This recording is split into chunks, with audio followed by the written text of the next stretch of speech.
تحفظ سپاہ رسالت نے کیا ہے، جان دے کر کیا ہے، سر کٹا کر کیا ہے، بچے یتیم کرا کر کیا ہے، قربان جاؤ اس عاشق صادق کی ایمان کا دار و مدار یہ تحفظ ناموس رسالت کے اندر مضمر ہے۔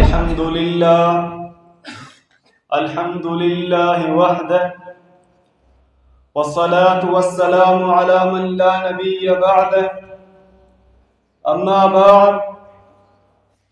فأعوذ بالله من الشيطان الرجيم بسم الله الرحمن الرحيم قال الله تبارك وتعالى في القرآن المجيد والفرقان الحميد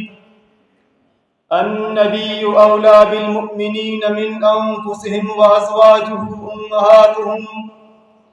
وقال النبي صلى الله عليه وسلم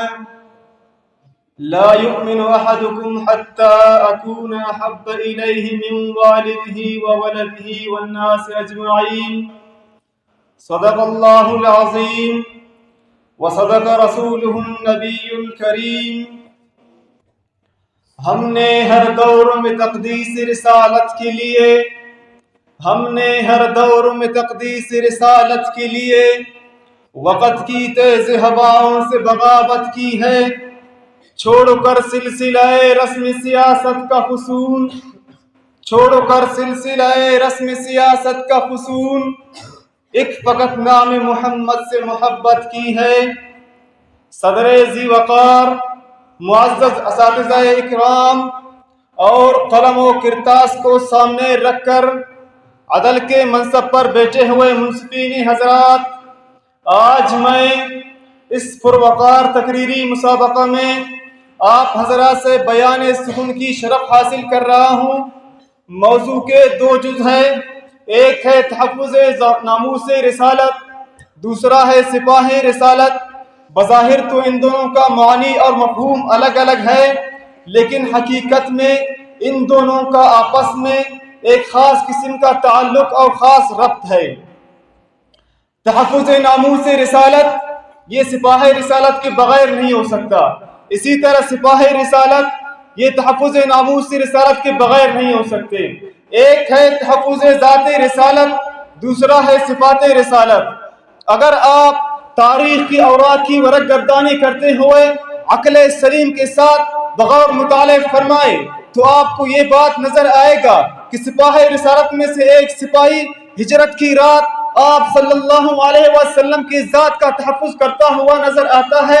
احد کے مشہور معرکے میں جب قریش کے تیغ زنوں نے آپ صلی اللہ علیہ وسلم پر یوں رشو الغار کی تو میرے آقا صلی اللہ علیہ وسلم نے آواز لگائی کہ کون ہے جو مجھ پر آج جان قربان کر دے، تو 7 انصاری صحابی رضوان اللہ علیہ مجمعین نکلتے ہیں۔ شمع رسالت کے یہ پروانے یکی بعد دیگر اپنے جانوں کی بازی لگا کر تحفظ ناموس رسالت کی خاطر اپنے خون کے قطرے بہا کر کے یہ اعلان کرتے ہیں کہ یتیم بے نوا سمجھا تھا جس کو اہل باطل نے چھا گئے جہاں پر وہ سرور دنیا و دین ہو کر، ہزاروں بار عشرت کونین اس پہ صدقے ہو، غم عشق نبی رہ جائے جس دل میں مکین ہو کر۔ صدر ذی وقار، بات ہے تحفظ ناموس رسالت کی، لیکن سپاہ رسالت نے کیا ہے، جان دے کر کیا ہے، سر کٹا کر کیا ہے، بچے یتیم کرا کر کیا ہے، اور وطن قربان کر کے کیا ہے۔ اٹھائے تاریخ کے اوراق کی ورق گردانی کرے تو آپ کو تحفظ ناموس رسالت کی خاطر سپاہ رسالت میں سے ایک سپاہی زنجیروں میں جکڑا ہوا نظر آتا ہے، اس پر کوئی ستم ڈھائے جا رہے ہیں، ظلم و تشدد کی برسات ہو رہی ہے۔ ایک بدبخت کی زبان سے یہ آواز نکلتے ہے کہ اے خباب بتاؤ کہ آپ صلی اللہ علیہ وسلم کے ساتھ چھوڑو گے یا نہیں؟ شمع رسالت کے یہ پروانے جواب دیتا ہے کہ میں جان دے سکتا ہوں، جسم ٹکڑے ٹکڑے کر کے ریزہ ریزہ کر سکتا ہوں، لیکن آپ صلی اللہ علیہ وسلم کے ساتھ نہیں چھوڑ سکتا۔ ایک بدبخت و بدفطری کی زبان سے یہ آواز نکلتے ہیں کہ بتاؤ اگر آپ کے جگہ پر یہاں محمد کو لایا جائے تو کیا تجھے پسند ہے؟ قربان جاؤ اس عاشق صادق کی صدق جس کے دل میں عشق کا سمندر موجزن ہو کر وہ بے ساختہ ہو کر جواب دیتا ہے کہ اے ظالموں، تم تو کہتے ہو کہ آپ کے جگہ پر محمد صلی اللہ علیہ وسلم کو لایا جائے، میرے آقا صلی اللہ علیہ وسلم کی ذات تو دور کی بات، اگر میرے پیغمبر صلی اللہ علیہ وسلم کے پائے اقدس میں ایک کھانٹا چھپ جائے مجھے یہ بھی گوارا نہیں۔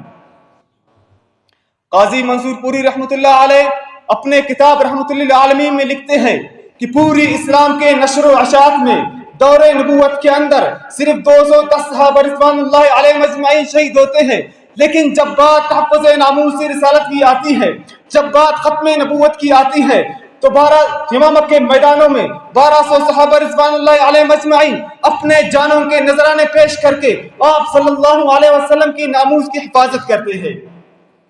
جی ہاں، میں نے تاریخ کے اوراق میں ان بچوں کو بھی تحفظ ناموس سے رسالت کرتے ہوئے دیکھا ہے کہ جن کے تلواریں ان کے قدموں سے بھی بڑے نظر آتے ہیں، جن کو دنیا معاذ اور معاوض رضی اللہ تعالی عنہما کے نام سے جانتے ہیں۔ عزیزان من، دراصل تحفظ ناموس سے رسالت اگر سمجھ میں آیا ہے تو سپاہ رسالت کے کردار اور اعمال سے، اگر حضرت عطا اللہ شاہ بخاری رحمۃ اللہ علیہ تحفظ ناموس رسالت کی خاطر قید و فقس برداشت کرتے ہیں تو سپاہ رسالت سیکھ کر حضرت علامہ انور شاہ کشمیری رحمۃ اللہ علیہ تحفظ ناموس رسالت کرتے ہیں تو سپاہ رسالت سیکھ کر حضرت بنوری رحمۃ اللہ علیہ کراچی سے کفن لے کر جاتے ہیں تو سپاہ رسالت سیکھ کر عامر چیمہ تحفظ ناموس رسالت کی خاطر جان دیتا ہے تو سپاہ رسالت سیکھ کر غازی علم الدین تختہ دار کو چھومتا ہے تو سپاہ رسالت سیکھ کر پتہ چلا کہ بقا کا دار و مدار یہ تحفظ ناموس رسالت کے اندر مضمر ہے۔ سپاہ رسالت کے طرز پر آج بھی شاتمین پیغمبر اپنے بدبختی کا مظاہرہ کر رہے ہیں اور وہ غلامان نبوت کا رشتہ ذات نبوت سے توڑنا چاہ رہے ہیں، تو آج بھی ضرورت ہے کہ علم جہاد بلند کر کے ان کو بتایا جائے کہ مقام نبی تو مقام نبی ہے، مقام نبی تو مقام نبی ہے، صحابہ کی خاطر بھی ہم جان دیں گے، ہتھیلی پہ سر کو لے پھر رہے ہیں، امانت ہی ان کی بس اب جان دیں گے۔ وآخر دعوانا ان الحمد للہ۔